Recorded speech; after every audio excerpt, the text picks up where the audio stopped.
Y bueno, lo que vamos a tratar el día de hoy es este orden del día: relación del cálculo con la ciberseguridad y las ciencias forenses, breve historia y desarrollo del cálculo, la criptografía como una aplicación, aplicaciones de las derivadas como modelos y comentarios.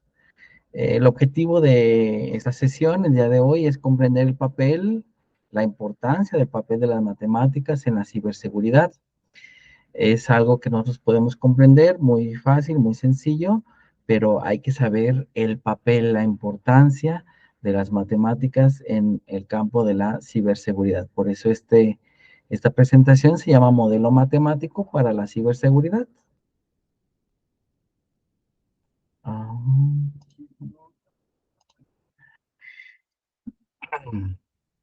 muy bien. Pues la relación del cálculo, su servidor es el profesor de cálculo diferencial e integral.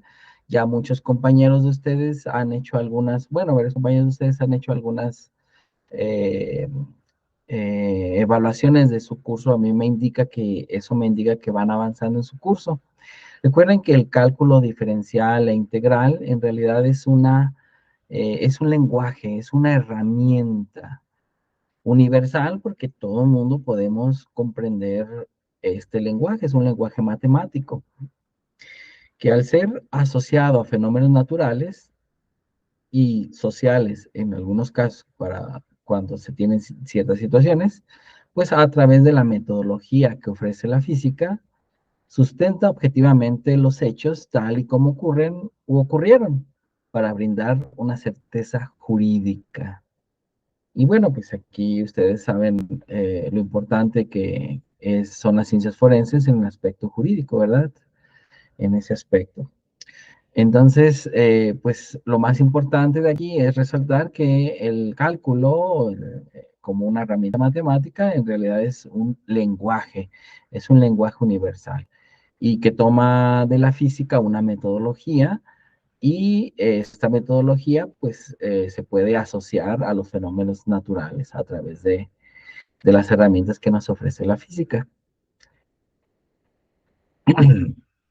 Esta breve historia del cálculo, del desarrollo del cálculo, bueno, pues parte desde sus inicios con René Descartes, allá por 1600, a inicios de 1600, y posteriormente vinieron estas grandes personalidades a desarrollar, a contribuir con el cálculo y a formalizar el cálculo. Nosotros estamos viendo cuando alguien, o sea, por ejemplo, a principios de 1900, a finales de 1800, hace un siglo más o menos, alguien que supiera cálculo con una formalidad tal, pues era una persona que se había asomado a la frontera de las matemáticas. Ya de ahí ya no había nada, y bueno, comenzaron un gran desarrollo de otras áreas, pero el cálculo pues ya se formalizó a partir de los 1800, y pues a mediados de 1800 se formalizó ya como tal, lo conocemos. Naturalmente que ha habido ciertas variaciones en la forma de escritura, de escribir. Hay quienes escriben de una forma, quienes escriben de otra, pero tanto las integrales como las derivadas o los diferenciales, pues se entiende exactamente lo mismo, porque es un lenguaje universal, y las reglas, pues como parten de la geometría, a través de, como lo estableció Newton, por ejemplo, a través de un lenguaje geométrico, pues es como se entiende todo este proceso de derivación e integración. Entonces, bueno, aquí hay grandes personajes. ¿Alguien reconoce a algún personaje de los que está aquí? ¿Lo ha escuchado hablar?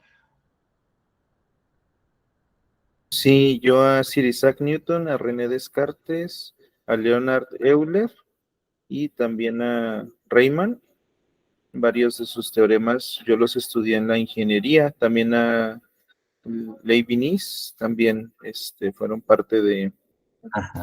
de mis de teoremas o estructuras matemáticas que llegué a ver en la ingeniería. Aparte de también Fourier y Laplace. Eh, Así es. No están aquí en ese sentido, pero también son parte muy importante de las aplicaciones del cálculo de Fourier y Laplace. Pero excelente, muchas gracias, compañero. Bueno, pues todo lo que hayas visto en tu carrera que nos comentas, también lo vas a aplicar, vas a recordar, porque vas a aprender muchas matemáticas. Bueno, una buena persona, un buen perito, una buena, alguien que se dedique a ciberseguridad, un informático, pues es un buen matemático, porque en realidad todo parte de las matemáticas. No podemos explicarnos los avances en las computadoras, en la computación, en la informática, en la seguridad, en todo, si uno no comprende la importancia de las matemáticas. Excelente. Bueno, vamos a comenzar en términos de la criptografía.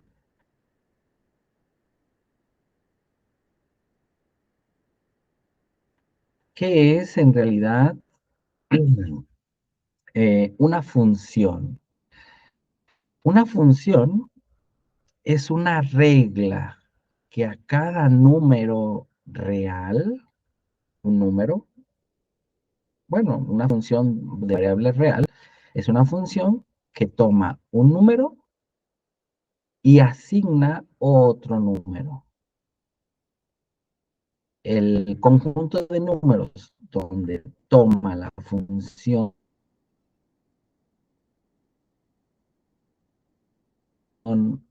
esos números se llama dominio, y el conjunto de los números que arroja esa función se le denomina rango o imagen. Por tanto, por ejemplo, la regla de la función, bueno, aquí dice, una función de x es igual a x más 4. Esto significa que la función de x quiere decir, toma un número y súmale 4.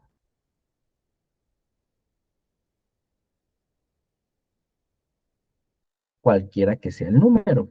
X representa cualquier variable. Puede tomar un valor 2 negativo. Si le sumamos 4, obtenemos un 2 positivo. Menos 1, 3, 0, 4, 1, 5, 2, 6. Bueno, pues todo comenzó por esta forma. La criptografía comenzó por este tipo de funciones. Es decir, en realidad, cuando alguien emite un mensaje de esta parte, es decir, una persona emite un mensaje de izquierda hacia el receptor que está en la derecha, pues lo hace a través, codificado a través de una función. Esta función, pues en realidad, para que la persona que está a la derecha pueda decodificar el número o el mensaje que le está diciendo la persona original, pues hay que encontrar la función inversa para poder saber qué es lo que está diciendo.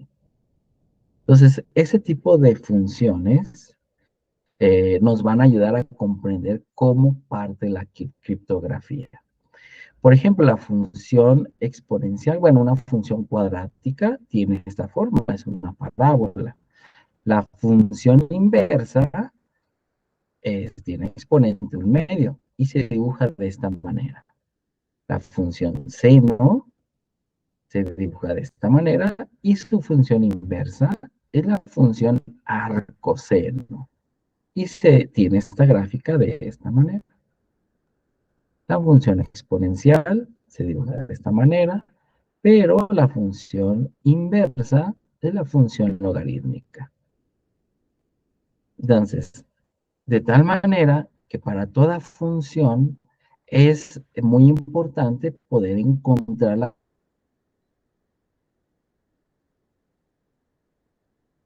función inversa. Para encontrar la función inversa de una función,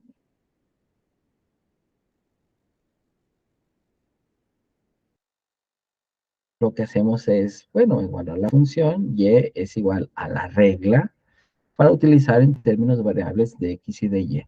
Y entonces intercambiamos las variables para tener X, por ejemplo, en este caso, X es igual a raíz cúbica de la diferencia de 6 menos Y. Entonces, de tal manera que tenemos que resolver para Y. Y comenzamos a despejar a Y. Elevamos todo al cubo para quitar la raíz cúbica y despejamos Y. De esta manera, ustedes tienen esta función. Por lo tanto, la función inversa a la original es esta. Bueno, pues en ese sentido es que nosotros podemos codificar todos estos tipos de mensajes. Siempre es importante recordar que es un mensaje que emite un espacio de números, es decir, el dominio de la función va a ir al rango de la función o imagen, pero también es importante conocer la función inversa para poder decodificar en ese sentido cómo se encuentra el mensaje original. Ok, vamos a hacer un pequeño ejercicio al respecto. Tenemos las variables, pero tenemos el escenario que nosotros conocemos un número. Ustedes ya saben hacia dónde vamos, muy probablemente. Y bueno, ahí hay dos personas. Ana, que si quiere comunicar con Beto. Ana le envía a Beto le llega este mensaje, pero lo quiere Beto decodificar. ¿Qué es lo que tiene que hacer? ¿Sí? ¿Qué es? Muchas gracias. ¿Qué es lo que tiene que hacer? Pues encontrar, saber previamente, tanto Ana como Beto se pusieron de acuerdo al respecto de la función que iba a tener respecto de del abecedario. Y entonces Beto sabe que Ana hizo esa función, es decir, recorrió, a ver, ¿alguien me quiere decir cuál fue a través de esa fórmula? ¿Alguien lo tendrá, el mensaje original? Perfecto. ¿Puedes decirme cuál es el mensaje que le envió Ana a Beto? Recuerden que previamente Ana y Beto convinieron en que la función es esta que está aquí. A ver, descifren el mensaje. Por aquí está la fórmula original. Esta es la ecuación que utilizó Ana en base a esta tabla.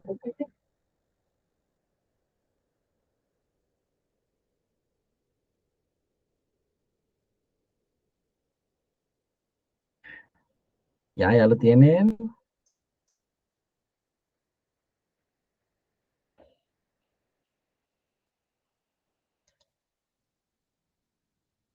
A mí me salieron letras que no son como entendibles en algún lenguaje Ok. conocido. Nada más, corríjame si estoy Ajá. mal, sería sustituir en X el valor de, por ejemplo, de X, que la X vale 25, el valor de la Y, que es 9, y sumarle 4. ¿Es correcto? Es hacer esa transformación, ¿no? ¿O hay que aplicar alguna No, otra? sino. Ah, mira, fíjate. Ambos convinieron que de la función íbamos a sumarle 4 para cada lugar que corresponde cada letra. Entonces, si aquí aparece primero la X, es porque Ana le sumó 4 lugares a una letra anterior. ¿Sí me explicó? Sí, ya Entonces, le para que lo comprendí. pueda descifrar, ajá, a ver, ya puedes decir el mensaje con letra, obviamente.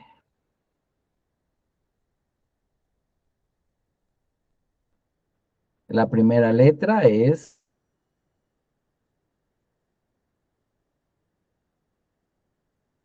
la T. Sí, en la primera letra me resulta la Porque T. Ana sumó 4 lugares. 1, 2, 3, 4. Ajá. Entonces, la La segunda segunda letra, letra sería la E, T, así es. la sería algo así como te amo. Así es. Exacto. Entonces, para que se pueda entender o decodificar el mensaje, Beto tiene que restarle 4. O sea, la Es, función inversa. ajá, por eso está en ¿Te das F' cuenta? lo que tiene ahí en la flecha de abajo. Ajá, va al sentido contrario. F' de X, ok, ya estoy recordando. Ajá. Ahora, ¿qué le contesta entonces Beto a Ana? Entonces, alguien que está observando los mensajes, pues está enojado o enojada porque no sabe lo que dicen los mensajes. ¿Se dan cuenta? Bueno, pues este tipo de criptografía se llama criptografía simétrica. Y la clave, o es decir, ustedes se van a topar con la palabra clave, la clave en todos los programas informáticos, pero en realidad se está refiriendo a la función. La función es la regla que dice cómo la variable se va a comportar. Aquí la función es x más 4. Esa es la regla, x más 4. O la función inversa, x menos 4. Bien. Entonces, lo importante aquí, la palabra importante es función. En términos de informática significa clave. Y esta palabra, pues se la van a topar mucho en términos de su carrera. Pero en realidad es la función, la forma. Obviamente hay funciones más complejas, funciones cuadráticas, con raíces cuadradas, etcétera, etcétera. Y se pueden convenir. Bueno, este tipo de simetría cuya clave o cuya función es conocida por el emisor y el receptor, se le denomina criptografía simétrica. ¿Ven? Naturalmente que hay otro tipo más avanzado de cifrado, que consiste en la criptografía asimétrica o un cifrado asimétrico. Y eso significa que necesitas dos llaves, una llave pública y una llave privada. Llave pública, todo el mundo la conoce, la sabe, pero que al combinarse con la llave privada obtienes el mensaje del emisor original. Para esto, mira, se tiene un esquema para poder realizar todo esto y es una serie de pasos bien definidos. Ya pues, no voy a andar más en eso. Ustedes, si gustan, pues, podemos establecer posteriormente, ya ustedes me lo indican, si hablamos al respecto de la criptografía asimétrica o llamada RSA, que son las siglas de los inventores de este tipo de criptografía inventada o formulada en los 70. Pero esta criptografía utiliza números primos. Estos números primos, recordemos que los números primos son números que se pueden dividir entre ellos mismos y la unidad. En el sentido que el cociente no es un número fraccionario o un número decimal, sino, por ejemplo, el primer número primo es par, es el número 2. 2, 3, 5, 7, 11, 13, 17, 19, 23, 20, no, 29 y así sucesivamente. Todos esos son números primos. En los ejemplos que a veces nos topamos en internet, en YouTube, utilizan números primos pequeños. Pero los grandes bancos y computadoras utilizan números primos, o más bien números grandes. Estamos hablando de 100 cifras, 100 lugares, son números que tienen 100 dígitos, pero sobre todo porque pueden descomponerse en números primos. Y sí existe un teorema al respecto que ya posteriormente podamos ver. Todo número tiene una descomposición en números primos. Y bueno, existe un montón de teoremas al respecto. Y bueno, aquí existe un número de pasos, se multiplican, se encuentra un número z, que es la multiplicación de ambos, pero cada uno restado en uno. Se encuentra el máximo común divisor entre dos números, bla, bla. Y bueno, hay una serie de pasos que hay que seguir para poder encontrar esto acerca, a encontrar una llave pública y una llave privada. ¿Bien? En mi caso, llave pública, y la J es un número buscado por acá, definido de esta manera, es una llave privada. Y bueno, y existe una forma para poder descifrar. Bien, entonces, ojo, todo se puede descifrar, pero si contamos con mucha tecnología o tecnología de punta o muy rápida, pues sí podemos tardarnos algunas semanas, días, horas, ya dependiendo de qué buen matemático seamos.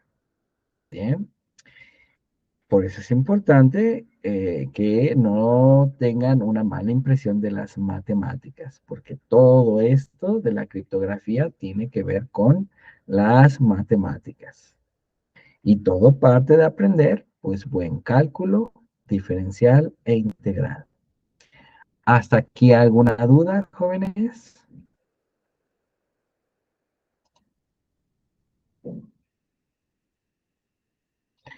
Pues bueno, Sí, maestro, con respecto continuamos. al ejercicio anterior, Claro. el de las letras, la decodificación quedaba en yo Ajá, más. ajá, así es. Son dos tortolitos, ¿no? Ándele. Muy bien, perdón, pero es que no le Así quise es. interrumpir la otra explicación.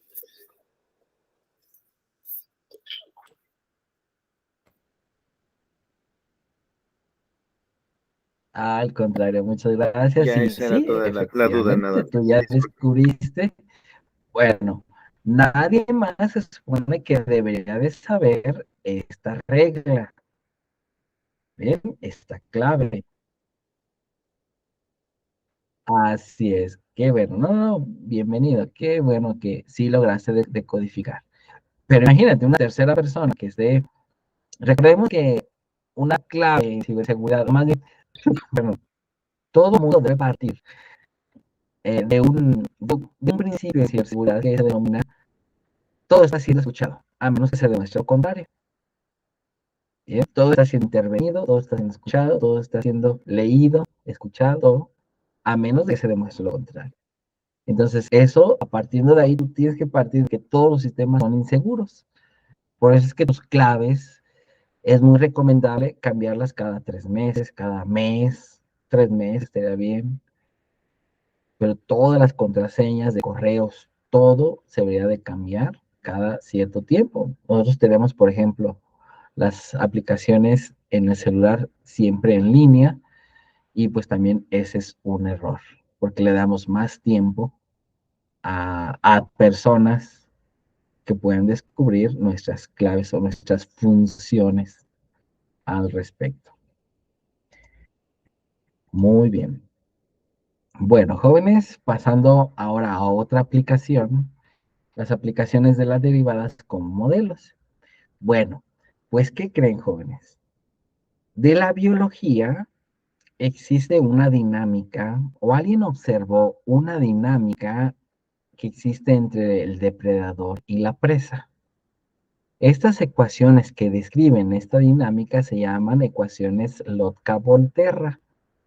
Son dos personajes, de hecho son físicos ambos, que incursionaron en la biología y propusieron este tipo de ecuaciones, que son ecuaciones que explican una dinámica o sí, una dinámica natural de depredador-presa. Y bueno, tienen un comportamiento eh, simbiótico en el sentido de que una especie necesita de la otra para sobrevivir y a su vez, bueno, digamos, la presa necesita de los depredadores para no poblarse de una manera grande, estratosférica, se convierte en una plaga en un sentido más amplio, sino a través de los depredadores, pues también tengan una población estable. Y a su vez el depredador necesita comida para comer, y que es la presa. Entonces, pues esta relación es una ecuación de derivadas, ¿sí? Es una ecuación de derivadas donde X significa la presa. Entonces, esto significa la derivada de la presa respecto del tiempo, es decir, el crecimiento o el comportamiento de la presa tiene que ver con el depredador. La variable Y es el depredador, que también cambia con el tiempo. Bueno, pues estas ambas ecuaciones están íntimamente relacionadas. Mira, la variable X, que es la presa, bueno, está en la primera ecuación, está multiplicada por la variable del depredador, que me indica el depredador, que es la y a su vez, en la segunda ecuación está la variable de la presa ligada con la del depredador. Entonces son dos ecuaciones que están íntimamente relacionadas a lo largo del tiempo. Y entonces indica esto una dinámica. Y entonces uno dice, a ver, pero ¿esto qué tiene que ver con el cálculo? Bueno, en primera, que es una ecuación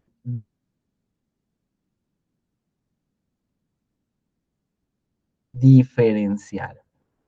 Nosotros ya conocemos, bueno, la derivada, recuerda que la derivada de una función en respecto, por ejemplo, respecto del tiempo, bien, me va a indicar un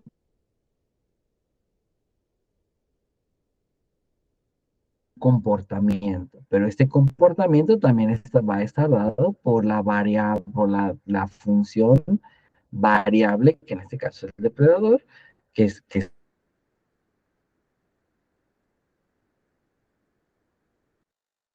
ligada en la otra ocasión. Entonces, si ustedes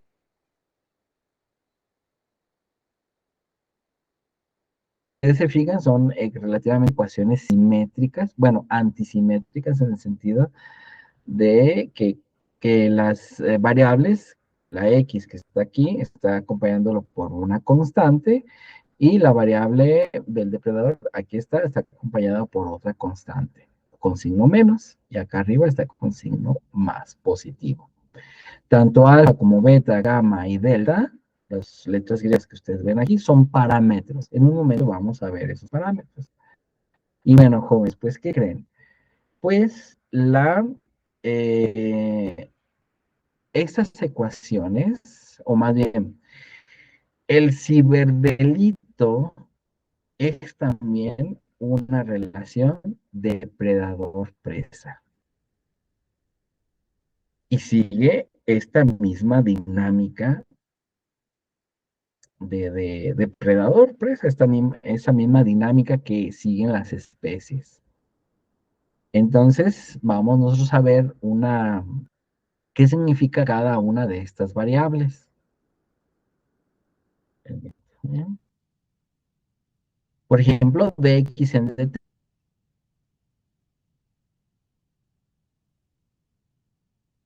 representa la tasa de cambio de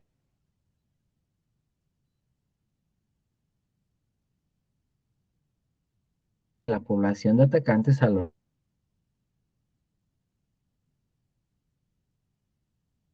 largo del tiempo. Bueno, vamos a establecer la primera ecuación.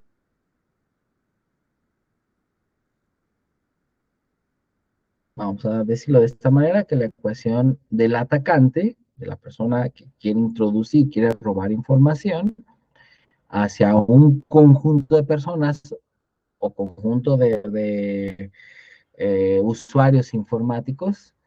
Y bueno, pues también existen defensores que pueden ser los mismos sistemas informáticos o las mismas personas. O los mismos atacantes pueden ser virus ya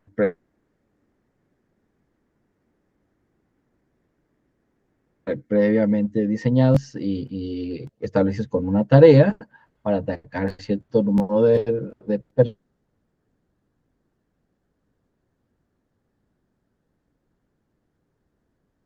personas, pero también hay defensores. Entonces también es una relación simbiótica entre ambos. Alfa X representa la tasa de crecimiento intrínseca de la población de atacantes, que tiene en cuenta factores como los recursos, las capacidades y las motivaciones del atacante.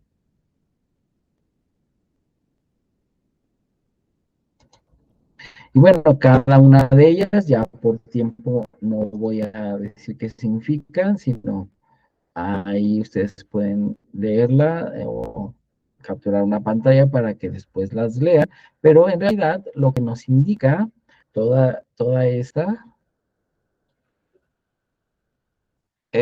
alcanzaron a escuchar acerca de las ecuaciones Lotka-Volterra, ¿verdad?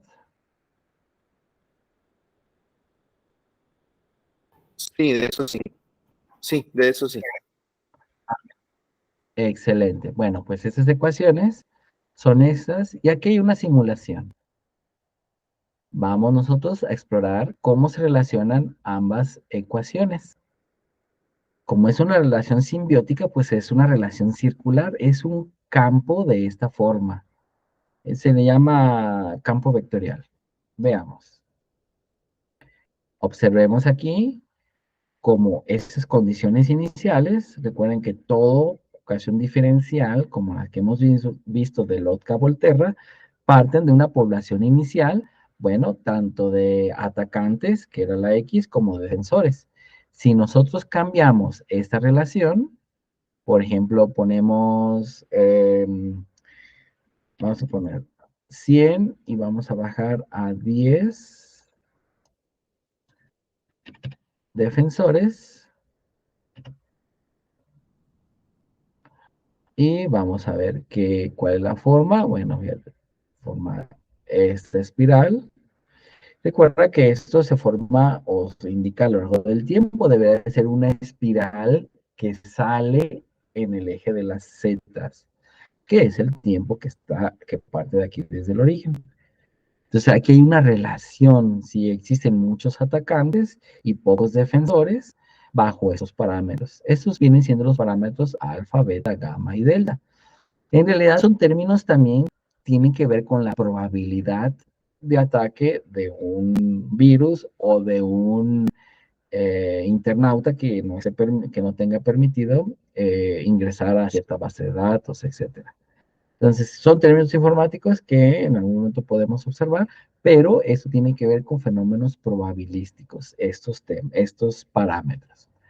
Bueno, ustedes pueden observar, recuerden que lo importante es que siempre que veamos una ecuación, tanto diferencial como integral, debemos de pensar, o nos ayuda mucho a comprender, en pensar en una gráfica.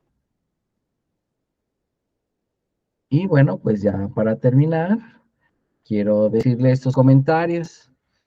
El importante lugar que ocupa el componente matemático en la información profesional de los estudiantes se rastrea también en la descripción de las competencias personales. Eso significa, jóvenes, que hay que desarrollar muchas competencias matemáticas para ir avanzando en este modelo criminalístico o de ciberseguridad. Para la especialidad de ciberseguridad destacamos dicha competencia profesional, la capacidad de aplicar métodos y medios de protección criptográfica y técnica de información sobre los objetos de la actividad informativa. Analizar los resultados programáticos de la especialidad de ciberseguridad, observamos que su componente matemático no está tan explícitamente enfatizado, pero sí de carácter básico. ¿Qué significa esto? pues que nunca, en los programas informáticos, nunca vamos a ver a integrales ni derivadas, pero lo que sí nos ayuda a saber que son sistemas dinámicos que están cambiando en el tiempo. Y esos sistemas dinámicos son sistemas que están ligados entre sí. Unos dependen de otros. Por ejemplo, si yo fuera una persona que quiere robar información a mi vecino a través de técnicas de informática, pues yo necesito tener una relación con esta persona. Necesito que me haya mandado un archivo, etcétera, para yo poder tener ciertos datos de esta persona. Pues lo mismo funciona aquí, pero no significa que vaya uno a ver integrales y ecuaciones, sino a través de una relación, sí, de intereses, de poca seguridad que se pueda tener, es como se puede ir avanzando en ese sentido, pero para que eso no ocurra, pues tenemos que tener muy bien afianzado el tema matemático básico. Pues les agradezco mucho. Esto es lo que espero poder haberles ayudado un poco en la comprensión al respecto.